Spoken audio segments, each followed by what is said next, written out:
முக்கிய செய்திகள். நாடாளுமன்ற தேர்தலுக்கு முன் கெஜ்ரிவாலை கைது செய்தது ஏன்? அமலாக்கத்துறைக்கு உச்சநீதிமன்றம் சரமாரி கேள்வி. பாஜக மீண்டும் ஆட்சிக்கு வந்தால் அரசியல் சாசனத்தை கிழித்து எறியும். மத்திய பிரதேச பிரச்சாரத்தில் ராகுல் காந்தி குற்றச்சாட்டு. நடைபயிற்சியின் போது பொதுமக்களை சந்தித்தார் ஸ்டாலின். தீர்க்கப்பட வேண்டிய பிரச்சனைகள் குறித்து மூதாட்டியிடம் கேள்வி. உரிய சடங்குகளை செய்யாத இந்து திருமணம் செல்லாது, அவற்றை பதிவு செய்யக்கூடாது என்றும் உச்சநீதிமன்றம் உத்தரவு. உதகையில் 23 ஆண்டுகள் இல்லாத வகையில் உச்சம் தொட்ட வெப்பம். வட உள் மாவட்டங்களில் வெப்ப அலை வீசும் என மஞ்சள் எச்சரிக்கை.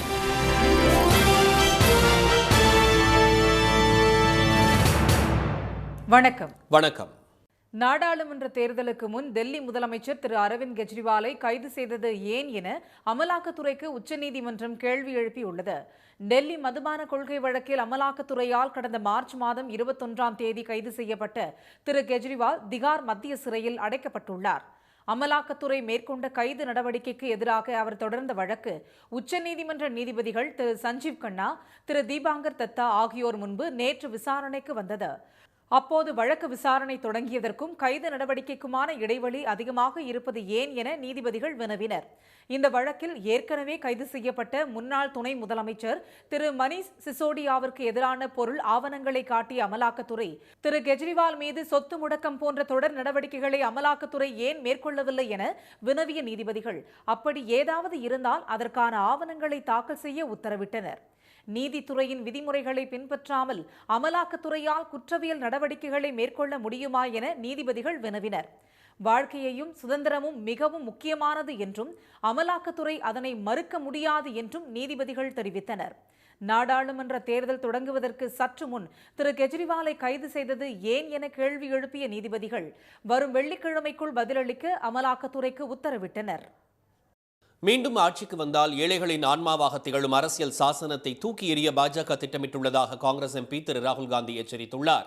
மத்திய பிரதேச மாநிலம் பிந்த் மாவட்டத்தில் நடைபெற்ற பேரணியில் பங்கேற்றவர் அரசியலமைப்பு சட்டத்தின் நகலை கையில் வைத்துக் கொண்டு பிரச்சாரம் மேற்கொண்டார். அப்போது பேசிய அவர் இந்த அரசியலமைப்பு சட்ட புத்தகத்தை தூக்கி எறிய பாஜக முயற்சிப்பதாக குற்றம் சாட்டினார். மத்தியில் பாஜக மீண்டும் ஆட்சிக்கு வந்தால் ஏழைகள், பட்டியலின, பழங்குடியின மற்றும் ஓபிசிகளுக்கு உரிமை வழங்கிய அரசியல் சாசனத்தை கிழித்து எறிந்துவிடும் என்று அவர் கூறினார். बीजेपी के नेताओं ने साफ कहा है, अमित शाह ने कहा है कि अगर चुनाव में जीत होगी तो कॉन्स्टिट्यूशन को बदल दिया जाएगा, रद्द कर दिया जाएगा. ये हिंदुस्तान की गरीब लोगों की आत्मा है, इसको कोई नहीं छूने वाला है. दुनिया में कोई शक्ति नहीं है. காங்கிரசும் மக்களும் ஆங்கிலேயர்களுடன் போராடி அம்பேத்கர் உதவியுடன் அரசியலமைப்பு சட்டத்தை உருவாக்கியுள்ளதாகவும் மக்களின் குரலாக ஒலிக்கும் அதனை அழிக்க விவசாயிகளும் தொழிலாளர்களும் அனுமதிக்க மாட்டார்கள் என்றும் திரு ராகுல் காந்தி கூறினார். பிரதமர் திரு மோடியால் 25 தொழிலதிபர்களை கோடீஸ்வரர்களாக மாற்ற முடிந்தால் காங்கிரஸ் கோடிக்கணக்கான பெண்களை லட்சாதிபதிகளாக மாற்றும் என்று அவர் தெரிவித்தார். காங்கிரஸ் ஆட்சி அமைத்தால் ஒவ்வொரு குடும்பத்திலும் ஒரு பெண்ணுக்கு ஆண்டுக்கு 1 லட்சம் ரூபாய் வழங்கப்படும் என்றும் காங்கிரசின் மகாலட்சுமி திட்டம் நாட்டில் பெண்களை லட்சாதிபதிகளாக மாற்றும் என்றும் அவர் தெரிவித்தார். தற்போது நடைபெற்று வரும் மக்களவைத் தேர்தல் சாதாரண தேர்தல் அல்ல என்றும் 2 சித்தாந்தங்களுக்கு இடையிலான போராட்டம் என்றும் திரு ராகுல் காந்தி தெரிவித்தார். இடஒதுக்கீட்டை பாஜக எதிர்க்கவில்லை என்றால் ரயில்வே மற்றும் பிற பொதுத்துறை நிறுவனங்களை ஏன் தனியார் மயமாக்குகிறது? ராணுவத்திற்கு அக்னி வீரர்களை ஏன் தேர்வு செய்கிறது என அவர் கேள்வி எழுப்பினார். கொடைக்கானலில் கோல்ஃப் விளையாடி மகிழ்ந்த முதலமைச்சர் திரு மு.க. ஸ்டாலின் சுற்றுலா பயணிகள் மற்றும் பொதுமக்களிடம் குறைகளையும் கேட்டறிந்தார்.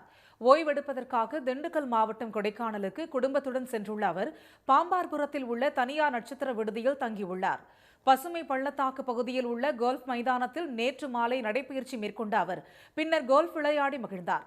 1 மணி நேரத்திற்கும் பிறகு பேட்டரி காரில் விடுதிக்கு திரு ஸ்டாலின் திரும்பும் வழியில் ஏராளமானோர் குவிந்ததால் காரில் இருந்து இறங்கி அவர்களிடம் நலம் விசாரித்தார்.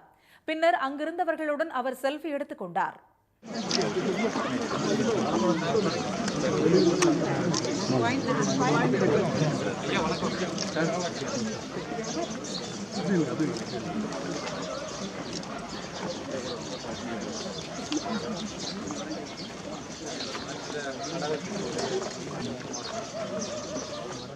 மக்களிடம் குறைகளை கேட்டறிந்த முதலமைச்சர் கொடைக்கானலில் ஏதேனும் பிரச்சனைகள் உள்ளதா அல்லது ஏதேனும் தீர்க்கப்பட வேண்டுமா என்று மூதாட்டி ஒருவரிடம் வினவினார். முதலமைச்சரிடம் பேசியதே மகிழ்ச்சி என்று அப்பகுதி மக்களும் சுற்றுலா பயணிகளும் தெரிவித்தனர். நல்லா இருக்கீங்களான்னு கேட்டேன். நல்லா இருக்குமாங்க, நீங்கள் நல்லா இருக்கீங்களான்னு கேட்டேன். நான் நல்லா இருக்கேன். உங்களுக்கு எவ்வளோ சந்தோஷமா இருக்கு? சந்தோஷம். முதல்வர்கிட்ட பேசுகிறது எனக்கு ரொம்ப சந்தோஷம். முதல்வர் வந்தார், இந்த கோல்ஃப் மீதை வந்ததுனால மக்கள் வந்து சந்தித்தார். அவர் என்ன எப்படி இருக்கிறீங்க, நல்லா இருக்கீங்களான்னு விசாரித்தார். அப்புறம் நீங்கள் இடம்லாம் நல்லபடியாக பிடிச்சிருக்கா, இன்னும் பிரச்சனை இல்லாமல் இருக்கீங்களான்னு எல்லாம் விசாரித்தார். நாங்களும் மக்கள் மகிழ்ச்சியாக அவரோட ஐயா ஒன்று பேசி நாங்கள் மகிழ்ச்சியாக இருந்தது. அவர்கிட்ட பேசுனது ரொம்ப சந்தோஷம். ஏதாவது பிரச்சனைகள் இருக்கான்னு கேட்டால் இது எல்லாம் கேட்டார், இங்கே ஏதாவது பிரச்சனை இருக்குது, ஏதாவது தொந்தரவு இருக்குன்னு. இன்னும் நல்லபடியாக ஒன்றும் பிரச்சனை இல்லாமல் நல்லபடியாக டூரிஸ்ட் பிளேஸ் எல்லாம் அமைதியாக இருக்குது, எல்லாம் திருப்தியாக இருக்குதுன்னு சொன்னாங்க. அவர் எல்லோரும் ஒரு 5 நிமிஷம் இருக்குது, எல்லார்ட்டையும் கூட எல்லாம் கேட்டுட்டு போனது எங்களுக்கு ரொம்ப மகிழ்ச்சியாக இருக்குது. முதலமைச்சரை மிக அருகில் பார்த்ததே மிகுந்த சந்தோஷமாக உள்ளதாக சுற்றுலா பயணிகள் கூறினர். சுற்றுலா தலங்களில் ஏதாவது குறைகள் உள்ளதா என்று திரு ஸ்டாலின் திரும்ப திரும்ப கேட்டதாக அவர்கள் தெரிவித்தனர். ஓய்வெடுக்க வந்த நேரத்திலும் மக்களை பற்றியும் அவர்களின் தேவைகள் பற்றியும் தான் முதலமைச்சர் சிந்திப்பதாக சுற்றுலா பயணிகள் நிகழ்ச்சியாக கூறினர். வட உள் மாவட்டங்களில் 3 நாட்களுக்கு வெப்ப அலை வீசும் என வானிலை ஆய்வு மையம் மஞ்சள் எச்சரிக்கை விடுத்துள்ளது. நாடு முழுவதும் கோடை வெயில் கொளுத்தி வரும் நிலையில் கடந்த 24 மணி நேரத்தில் அதிகபட்சமாக மேற்குவங்க மாநிலம் கலைகுண்டா பகுதியில் 117 டிகிரி ஃபாரன்ஹீட் பதிவானது. தமிழகத்தில் மலை பிரதேசமாக உள்ள உதகையில் 73 ஆண்டுகளுக்கு பிறகு உச்சபட்சமாக 29 டிகிரி செல்சியஸ் பதிவாகியுள்ளது. எப்போதும் குழு சீசனில் வாழ்ந்து பழகிய உதகை மக்களும் வெப்ப அலையில் சிக்கியுள்ளனர். இதற்கிடையே தமிழகத்தில் 15 நகரங்களில் 100 டிகிரி வெப்பம் தகித்தது. மாநிலத்தில் உச்சமாக கரூர் பரமத்தியில் 109 டிகிரி ஃபாரன்ஹீட் வெப்பம் பதிவானது. ஈரோட்டில் 108 டிகிரியும், வேலூர் திருப்பத்தூரில் 107 டிகிரியும் வெயில் சுட்டரித்தது. திருச்சியில் 106 டிகிரியும், சேலத்தில் 105 டிகிரியும், மதுரை விமான நிலையத்தில் 105 டிகிரியும் வெயில் தகித்தது.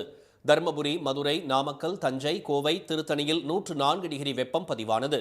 சென்னை மீனம்பாக்கத்தில் 103 டிகிரி வெப்பம் கொளுத்தியது. பாளையங்கோட்டையில் சதத்தை தாண்டி வெயில் சுட்டரித்ததால் மக்கள் அவதிக்கு உள்ளாகினர்.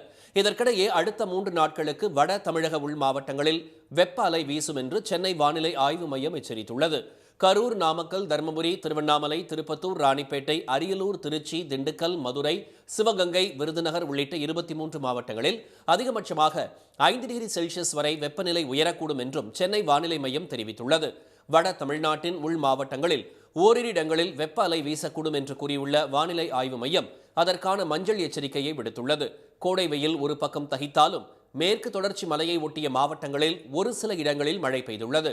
நாகர்கோவில், தென்காசி, வத்தலகுண்டு, கொடைக்கானல் உள்ளிட்ட இடங்களில் நேற்று பலத்த காற்றுடன் கோடை மழை கொட்டியதால் அந்த பகுதிகளில் இதமான சூழல் நிலவியது. உரிய சடங்குகள் செய்யப்படாவிட்டால் இந்து திருமணம் செல்லாது என உச்சநீதிமன்றம் தீர்ப்பு வழங்கியுள்ளது. இந்து திருமண சட்டம் தொடர்பாக உச்சநீதிமன்றத்தில் தாக்கல் செய்யப்பட்ட வழக்கு நீதிபதிகள் திருமதி PV நாகரத்னா, திரு அகஸ்டின் சார்ஜ் மாசிக் ஆகியோர் முன்பு நேற்று விசாரணைக்கு வந்தது. அப்போது பதிவு செய்வதால் மட்டுமே இந்து திருமணம் சட்டப்பூர்வமானதாகி விடாது என்றும் அது திருமணத்திற்கான வெறும் ஆதாரம் மட்டுமே என்றும் நீதிபதிகள் தெரிவித்தனர். அக்னியை சுற்றி 7 அடிகள் எடுத்து வைத்தல் போன்ற சடங்கு சம்பிரதாயங்கள் முக்கியம் என்றும் அவ்வாறு இந்த திருமண சட்டத்தின் 7வது பிரிவின்படி திருமணம் நடைபெறவில்லை என்றால் அது சட்டப்பூர்வ தன்மையை பெறாது என்றும் அவர்கள் சுட்டிக்காட்டினர். இந்த திருமணம் சட்ட ரீதியான அங்கீகாரத்தை பெற வேண்டுமானால் சடங்கு சம்பிரதாயங்கள் முறைப்படி செய்யப்பட்டிருக்க வேண்டும் என்றும் ஏதேனும் பிரச்சனைகள் எழுந்தால் அதற்கான ஆதாரங்களை வழங்க வேண்டும் என்றும் நீதிபதிகள் தெரிவித்தனர். திருமணம் என்பது ஒரு புனிதமான நிகழ்வு என்றும் அது வர்த்தக பரிவர்த்தனை அல்ல என்றும் சுட்டிக்காட்டிய நீதிபதிகள் சரியான திருமணச் சடங்கு இல்லாமல் கணவர் மனைவி அந்தஸ்தை பெற விரும்புவது சரியில்லை என்றும் திருமண வாழ்க்கையில் நுழையும் முன்பு அதன் முக்கியத்துவத்தை உணர வேண்டும் என்றும் நீதிபதிகள் குறிப்பிட்டனர். உரிய சடங்குகளை பின்பற்றாத திருமணத்தை இந்த திருமணச் சட்டம் 8வது பிரிவின்படி திருமண பதிவு அதிகாரி பதிவு செய்யக்கூடாது என்றும் நீதிபதிகள் உத்தரவிட்டனர். இந்தூர் மக்களவை தொகுதி காங்கிரஸ் வேட்பாளர் திரு அக்ஷய் பம் மிரட்டல் காரணமாகவே வேட்புமனுவை திரும்பப் பெற்று பாஜகவில் இணைந்திருப்பது அம்பலமாகியுள்ளது. மத்திய பிரதேச மாநிலம் இந்தூர் மக்களவை தொகுதி வேட்பாளராக அறிவிக்கப்பட்ட திரு அக்ஷய் பம் வேட்புமனுவை திரும்பப் பெறுவதற்கான காலக்கெடு முடிவடைவதற்கு சற்று முன் வேட்புமனுவை திரும்பப் பெற்றதுடன் உடனடியாக பாஜகவிலும் சேர்ந்தார். இதனால் ஆத்திரமடைந்த காங்கிரஸ் தொண்டர்கள் அவரது வீட்டை முற்றுகையிட்டு ஆர்ப்பாட்டத்தில் ஈடுபட்டனர். ஆனால் அவர் வேட்புமனு தாக்கல் செய்த பின் 17 ஆண்டுகால பழைய வழக்கில் கொலை முயற்சி வழக்கும் புதிதாக சேர்க்கப்பட்டு குற்றப்பத்திரிகை தாக்கல் செய்யப்பட்டதால் தான் அச்சமடைந்த அவர் வேட்புமனுவை வாபஸ் பெற்று பாஜகவில் சேர்ந்ததாக பரபரப்பு தகவல் வெளியாகியுள்ளது. 2007இல் யூனஸ் கான் என்பவருடன் நிலப்பிரச்சனை ஒன்றில் அவர் மீது வழக்கு தொடரப்பட்டது. இந்நிலையில் புதிய மனுவின் அடிப்படையில் கொலை முயற்சி மற்றும் வீட்டை இடிக்க முயற்சி ஆகியவற்றுக்கான 307 மற்றும் 436 ஆகிய பிரிவுகளை சேர்க்க கடந்த ஏப்ரல் 25ஆம் தேதி போலீசாருக்கு செஷன்ஸ் நீதிமன்றம் உத்தரவிட்டது. இதையடுத்து அக்ஷய் பம் திடீரென தனது வேட்புமனுவை திரும்பப் பெற்றதுடன் காங்கிரஸ் கட்சியிலிருந்து விலகி பாஜகவில் இணைந்தார். பாஜக நெருக்கடி கொடுத்து கட்சியில் ஆள் சேர்ப்பதாகவும் பழைய வழக்கை வைத்து வேட்பாளர்கள் மிரட்டப்படுவதாகவும் மத்திய பிரதேச மாநில காங்கிரஸ் தலைவர் திரு ஜிட்டு பட்வாரி குற்றம் சாட்டியுள்ளார். தென்காசி மக்களவை தொகுதிக்கான வாக்கு எண்ணும் மையத்தில் பொருத்தப்பட்டிருந்த 90க்கும் மேற்பட்ட கண்காணிப்பு கேமராக்கள் பழுதாகின. அந்த தொகுதியில் வாக்குப்பதிவு முடிவடைந்த நிலையில் மின்னணு வாக்குப்பதிவு எந்திரங்கள் அனைத்தும் ஆயக்குடி சாலையில் உள்ள தனியார் கல்லூரியில் வைக்கப்பட்டுள்ளன. 3 அடுக்கு பாதுகாப்புடன் 24 மணி நேரமும் அரசியல் கட்சிகளின் முகவர்கள் கண்காணிப்பில் வாக்கு எண்ணும் மையங்கள் உள்ளன. இந்நிலையில் நேற்று திடீரென இடி மின்னலுடன் பெய்த கோடை மழையால் வாக்கு எண்ணும் மையத்தில் பொருத்தப்பட்டிருந்த 90க்கும் மேற்பட்ட சிசிடிவி கேமராக்கள் பழுதாகின. இதையடுத்து சம்பவ இடத்திற்கு சென்ற தென்காசி மாவட்ட ஆட்சியரும் மாவட்ட தேர்தல் அதிகாரியுமான திரு கமல் கிஷோர் மின்னணு வாக்குப்பதிவு எந்திரங்கள் வைக்கப்பட்டுள்ள ஸ்ட்ராங் ரூமை ஆய்வு செய்தார். பழுதான கேமராக்களை உடனே அகற்ற உத்தரவிட்ட தேர்தல் அதிகாரி பழுதான கேமராக்களுக்கு பதிலாக புதிய சிசிடிவி கேமராக்களை பொருத்துமாறு கூறினார். துரிதமாக செயல்பட்ட அதிகாரிகள் பழுதான கேமராக்களை அகற்றியதுடன் புதிதாக கேமராக்களை பொருத்தினர். ஏற்கனவே நீலகிரி, ஈரோடு தொகுதிகளில் வாக்கு எண்ணும் மையங்களில் சிசிடிவி கேமராக்கள் பழுதாகி சரி செய்யப்பட்டது குறிப்பிடத்தக்கது. கல்லூரி மாணவிகளை தவறாக வழிநடத்தியதாக தொடரப்பட்ட வழக்கில் பேராசிரியை நிர்மலா தேவிக்கு 10 ஆண்டுகள் சிறை தண்டனை வழங்கி ஸ்ரீவில்லிபுத்தூர் மகளிர் நீதிமன்றம் தீர்ப்பளித்துள்ளது. அருப்புக்கோட்டையில் உள்ள தனியார் கல்லூரியில் பணிபுரிந்த நிர்மலா தேவி கல்லூரி மாணவிகளை தவறாக வழிநடத்தும் ஆடியோ ஒன்று 2018ஆம் ஆண்டு வெளியானது. இதுகுறித்து பாதிக்கப்பட்ட மாணவிகள் அளித்த புகாரின் அடிப்படையில் நிர்மலா தேவியை அருப்புக்கோட்டை போலீசார் கைது செய்தனர். இந்த வழக்கு சிபிசிஐடிக்கு மாற்றப்பட்ட நிலையில் நிர்மலா தேவிக்கு உதவியதாக மதுரை காமராஜர் பல்கலைக்கழகத்தின் உதவி பேராசிரியர் முருகன், ஆராய்ச்சி மாணவர் கருப்பசாமி ஆகியோரும் கைது செய்யப்பட்டனர். 1360 பக்கங்களில் குற்றப்பத்திரிகை தாக்கல் செய்யப்பட்டது. ஸ்ரீவில்லிபுத்தூர் மகளிர் நீதிமன்றத்தில் 6 ஆண்டுகளாக வழக்கு விசாரணை நடைபெற்ற நிலையில் நேற்று முன்தினம் தீர்ப்பு வழங்கப்பட்டது. இதில் குற்றம் நிரூபிக்கப்படாததால் உதவி பேராசிரியர் முருகன், ஆராய்ச்சி மாணவர் கருப்பசாமி ஆகியோர் விடுதலை செய்யப்பட்டனர். நிர்மலா தேவி குற்றவாளி என்று அறிவித்த நீதிமன்றம் நேற்று மாலை தண்டனையை அறிவித்தது. அதன்படி 10 ஆண்டுகள் சிறை தண்டனையும் 2,45,000 ரூபாய் அபராதமும் விதிக்கப்பட்டது. இந்திய தண்டனை சட்டம் 370 உட்பிரிவு 1 கீழ் 7 ஆண்டு காலம் சிறை தண்டனை, கடுங்காவல் தண்டனையும் 5,000 ரூபாய் அபராதமும் விதிக்கப்பட்டிருக்கிறது.